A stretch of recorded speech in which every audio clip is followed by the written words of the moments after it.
Hello friends, I am Dr. Manish Sharma and I am a cancer specialist at Rajiv Gandhi Cancer Institute and Research Center, Neeti.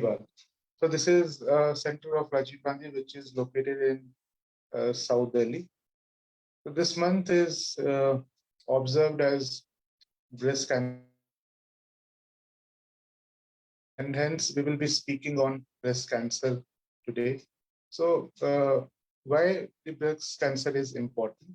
Uh, what are its signs and symptoms? How we can prevent breast cancer or how we can decrease the risk of having breast cancer? What are various screening protocols available? And whether the males are also likely to have breast cancer? We will discuss all these things. So what is breast cancer? Breast cancer is basically the cells that grow in outnumber in breast. So normally the cells, they grow and they die. But in cancer, what is happening?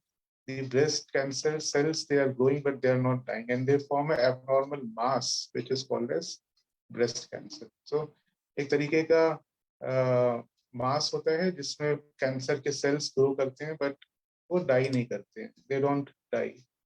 So what do people feel like? What are the symptoms of breast cancer? उनको कैसा लगता है? क्या होता है breast cancer? So different people, different women can have different kind of signs and symptoms of breast cancer, and uh, as opposed to what people think, women think that the lump in the breast would be painful. कि जो breast का lump होता है वो painful होना चाहिए, but breast cancer lump is generally not painful. It becomes painful in advanced stages. जब advanced stages में breast cancer चला जाता है तब वो painful होता है. तो क्या क्या sign और symptoms हैं breast cancers के?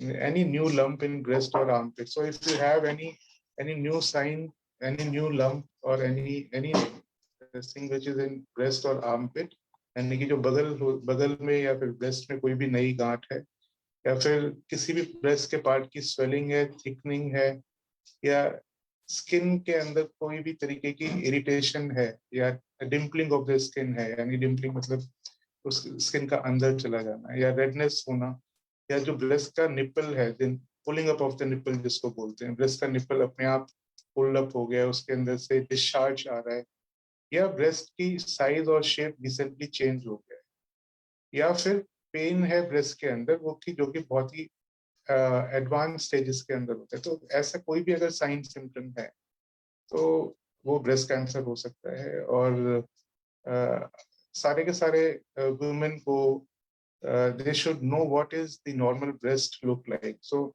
no breast is a typical breast. So one woman's breast can be different from the another woman's breast, and hence all the women should know that how their breast feels like, whether it is lumpy or uneven. So this can happen to anyone. So if you know what is the normal breast feel like in a woman, only then you will be able to recognize that there is anything which is abnormal. So जो मैंने आपको sign symptoms बताए हैं, ये सारे के sign symptoms अगर आपको इनमें से कोई भी है तो डॉक्टर से मिलना चाहिए, मेडिकल ऑन्कोलॉजिस्ट से मिलना चाहिए इसके बारे में, ताकि पता लगे कि ये कैंसर है या नहीं है. तो ब्रेस्ट कैंसर की जो गांठें होती हैं वो दो तरीके की होती हैं. Some of the lumps they are non-cancerous and some of the lumps are cancerous. जो मैंने आपको अभी साइन सिम्टम्स बताए थे वो कैंसरस लंप के साइन सिम्टम्स बताए थे. नॉन कैंसरस जो लंप्स होते हैं वो यूजली यंग वुमेन के अंदर होते हैं, 25 to 30 years of age या 18 years of 16 year of age, जो कि नॉन कैंसरस होते हैं, जिनको हम लोग फाइब्रॉइड मानते हैं. तो ब्रेस्ट कैंसर का रिस्क फैक्टर्स क्या है? ब्रेस्ट कैंसर के रिस्क फैक्टर जानने जरूरी इसलिए क्योंकि ये मोस्ट कॉमन कैंसर है all over the world in women, और इंडिया के अंदर भी ब्रेस्ट कैंसर के केसेस जल्दी जल्दी बढ़ रहे हैं. सर्वाइकल कैंसर के बाद ये दूसरे नंबर पे आता है वुमेन के अंदर. अर्बन रीजन के अंदर तो सबसे पहले ही ब्रेस्ट कैंसर का नाम आता है. तो there are multiple studies which have found what are the risk factors for breast cancer, and the most prominent of them, सबसे जो important है, is getting older. So as the woman age, and age above 50 years is an important risk factor for having breast cancer. So getting older is one of the things. Most of the breast cancers, they come at 50 years of age. Then if there is any family history of any genetic mutation, like आपने अभी सुना होगा एक film star के बारे में, Angelina Jolie, इनको इनकी मदर को और इनको खुद को BRCA1 एंड BRCA2 म्यूटेशन है, जिसके वजह से उनको बहुत हाई रिस्क हो जाता है ब्रेस्ट कैंसर होने का. सिमिलरली रिप्रोडक्टिव हिस्ट्री, जिन पेशेंट्स का जिन जिन लोगों का मेंस्ट्रुएशन यानी पीरियड्स 12 साल से पहले शुरू हो जाते हैं, या फिर लेट मेनोपॉज जिसको बोलते हैं, यानी कि क्योंकि हार्मोनल चेंजेस होते हैं बॉडी के ऊपर जिसका हमारा कंट्रोल नहीं है. These are the things which we cannot control. Getting older, having a genetic mutation or having a family history, या अर्ली मिनार्की, लेट मेनोपॉज, 55 साल के बाद तक अगर पीरियड्स आते रहते हैं, या बहुत ही हैवी डेंस ब्रेस्ट जिन लोगों के होते हैं, उनके अंदर भी कैंसर का चांस बढ़ जाता है. इसी तरीके से अगर कुछ लोगों को पहले अर्लियर एजेस के अंदर किसी तरीके की ब्रेस्ट की प्रॉब्लम्स रही हैं, तो उन केसेस के अंदर भी कैंसर के रिस्क बढ़ जाते हैं. सिमिलरली अगर रेडिएशन वगैरह का भी लगा है किसी पेशेंट को, जैसे हॉटस्किन लिम्फोमा बच्चों के अंदर कॉमन होता है बीमारी, या लिम्फोमास कॉमन होते हैं जिसके अंदर कई बार चेस्ट को रेडिएशन दे देते हैं, तो उनके अंदर ब्रेस्ट कैंसर होने का रिस्क बढ़ जाता है. कुछ एक ऐसे फैक्टर्स हैं जो आप चेंज कर सकते हैं. ये वो फैक्टर्स हैं जो आप चेंज नहीं कर सकते थे. तो जो कुछ ऐसे फैक्टर हैं जो आप चेंज कर सकते हैं, you can change are not being physically active. So if you are not physically active, you are increasing your risk of having breast cancer.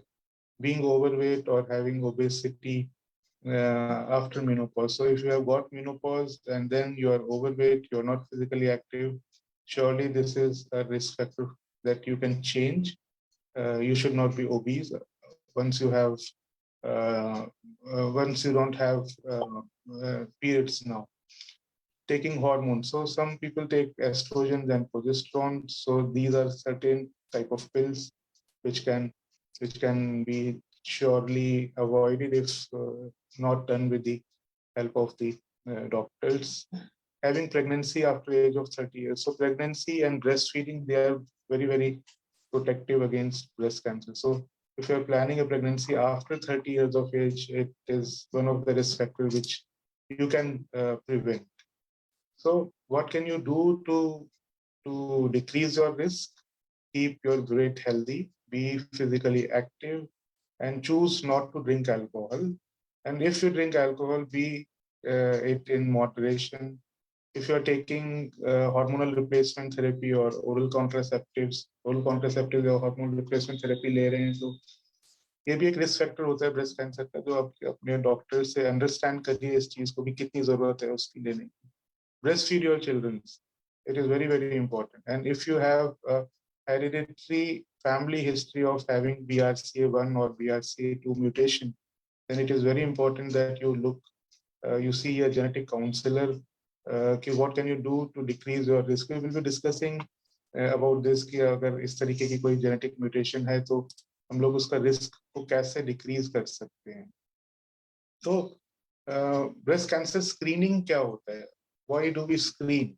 तो स्क्रीनिंग करने का मतलब होता है कि जैसे हम लोगों की गाड़ी खराब नहीं होती, बट हम लोग उसको स्टेशन पे लेके जाते हैं ठीक कराने के लिए, सर्विसिंग के लिए. इसी तरीके से स्क्रीनिंग का मतलब होता है कि कोई बीमारी अभी है नहीं, but you just want to see whether you are developing something or not. So it basically means checking the woman's breast before there are signs or symptoms of the disease. So how it is done. So, and when it is done, very, very important. So there is a nodal agency which we call as USPSTF or US Preventive Service Task Force. There are many other, plenty of others. So recommendation for breast cancer screening is to start breast cancer screening at around 50 years of age till the woman is active, that is 74 years of age.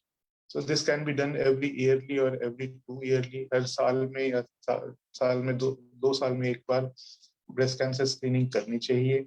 और क्या क्या तरीके हैं breast cancer screening के? Breast cancer screening के लिए simple mammography available है, and this mammography is now freely available across the country. So आराम से सब जगह जाके छोटे या बड़े सेंटर्स में एक्सरे मैमोग्राफी करा सकते हैं।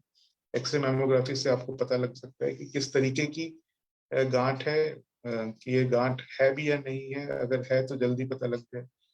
कुछ पेशेंट्स के कुछ लेडीज का जो ब्रेस्ट होते हैं, they are very dense.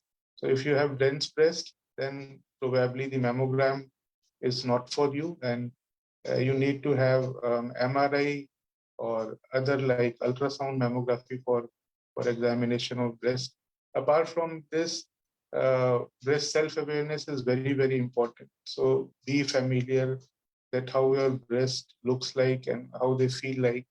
And once you notice any lump or pain or changes in breast that is of concern to you, you should immediately report to the family physician or a medical oncologist. So if you have a risk of, so are there a risk of screening? Yes, there are certain risk of screening, but remember that there are no risk from the radiation. If you're doing an X-ray mammography, so remember that you don't have to be worried that it is causing radiation-induced some problems.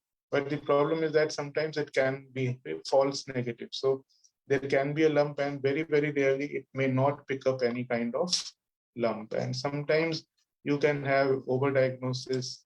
If there is a overdiagnosis, का मतलब है कि cancer नहीं है, लेकिन mammography में कभी कभार वो पकड़ में आ जाता है, तो उसको इसको बोलते हैं फॉल्स पॉजिटिव रिजल्ट, जिसकी वजह से आपको फिर फर्दर बायोप्सी वगैरह करना पड़ता है। तो डेंस ब्रेस्ट का क्या मतलब होता है कि आपका जो मैमोग्राफी आप कर रहे हैं एक्सरे, उसमें वो फाइब्रस टिश्यू या ग्लैंडुलर टिश्यू काफी ज्यादा है, जिसकी वजह से डेंस है ब्रेस्ट। और मोस्टली जो डेंस ब्रेस्ट होता है वो यंग पीपल के अंदर मिलता है। तो ब्रेस्ट डेंसिटी का इम्पोर्टेंस क्या है? इम्पोर्टेंस है कि अगर ब्रेस्ट का डेंसिटी ज्यादा है तो मैमोग्राफी काम नहीं करेगा और कैंसर का रिस्क भी बढ़ जाता है। There is increased cancer risk. So who all have dense breasts? So younger patients, then the people who are breastfeeding, or people who are pregnant, or those who are taking hormone replacement therapy, or those who have a low body weight, they tend to have the dense breast. So अगर dense breast है तो mammography की जगह ultrasound या MRI करना चाहिए। इसके अलावा एक इम्पॉर्टेंट चीज ये भी है कि एमआरआई और भी किसी चीज लेडीज के अंदर करना चाहिए, तो हाँ, इसका आंसर यस है। एमआरआई आप उन लोगों के अंदर कर सकते हैं जिनके अंदर फैमिली हिस्ट्री है ब्रेस्ट कैंसर की, या जेनेटिक म्यूटेशंस की हिस्ट्री, जैसे कि मैंने आपको बताया था। तो डायग्नोसिस कैसे करते हैं ब्रेस्ट कैंसर का? ब्रेस्ट कैंसर का डायग्नोसिस यानी कि कैसे पता लगाते हैं कि ब्रेस्ट कैंसर है? तो अल्ट्रासाउंड एक इम्पॉर्टेंट चीज है, उसके बाद मैमोग्राफी है, ब्रेस्ट का एमआरआई है। इन सारी चीजों के बाद हम लोग ब्रेस्ट की बायोप्सी करते हैं। तो एक मिथ है लोगों के बीच में कि ब्रेस्ट की अगर बायोप्सी कर देंगे या कैंसर की बायोप्सी कर देंगे तो फैलने लग जाएगा। तो इस तरीके के मिथ में नहीं पड़ना चाहिए, डॉक्टर की सलाह माननी चाहिए, क्योंकि इलाज बिना बायोप्सी के संभव नहीं होता है। You have to do a biopsy before you see any treatment for breast.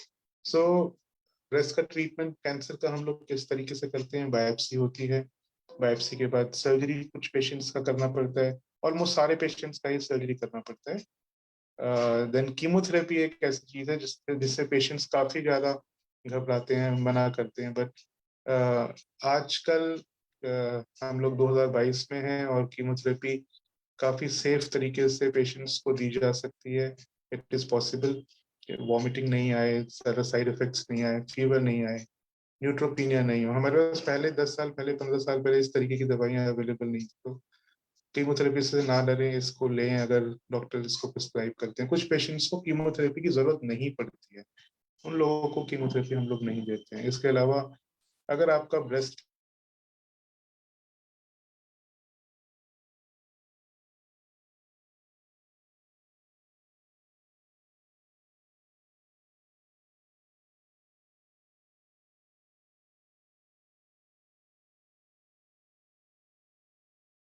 Therapy भी काफी सारे पेशेंट्स को देनी पड़ती है ट्रीटमेंट के। ट्रिपल नेगेटिव ब्रेस्ट कैंसर क्या होता है? जैसे एक कमरा है, कमरे के अंदर, कमरे के दरवाजे के ऊपर लॉक है। सो ब्रेस्ट कैंसर के ऊपर 3 तरीके के लॉक्स होते हैं, इनको रिसेप्टर्स बोलते हैं, जिसको ER, PR और HER2 न्यू बोलते हैं।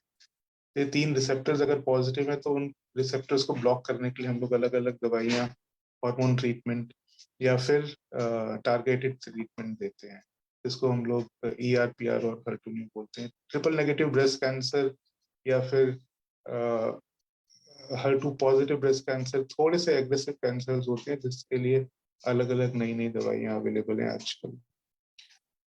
एक और इम्पोर्टेंट सवाल, क्या मेल्स के अंदर भी ब्रेस्ट कैंसर हो सकता है? तो इसका आंसर है यस। बहुत रेयरली होता है, बट मेल्स के अंदर अगर ब्रेस्ट कैंसर होता है तो इसका मतलब कोई ना कोई जेनेटिक लेवल पे परेशानी है, जैसे कि BRCA1 या BRCA2 म्यूटेशंस ऐसे पेशेंट्स के अंदर जनरली हम लोगों को देखने के लिए मिलती है। But it is extremely rare to have breast cancer in male, but yes, breast cancer in male is possible.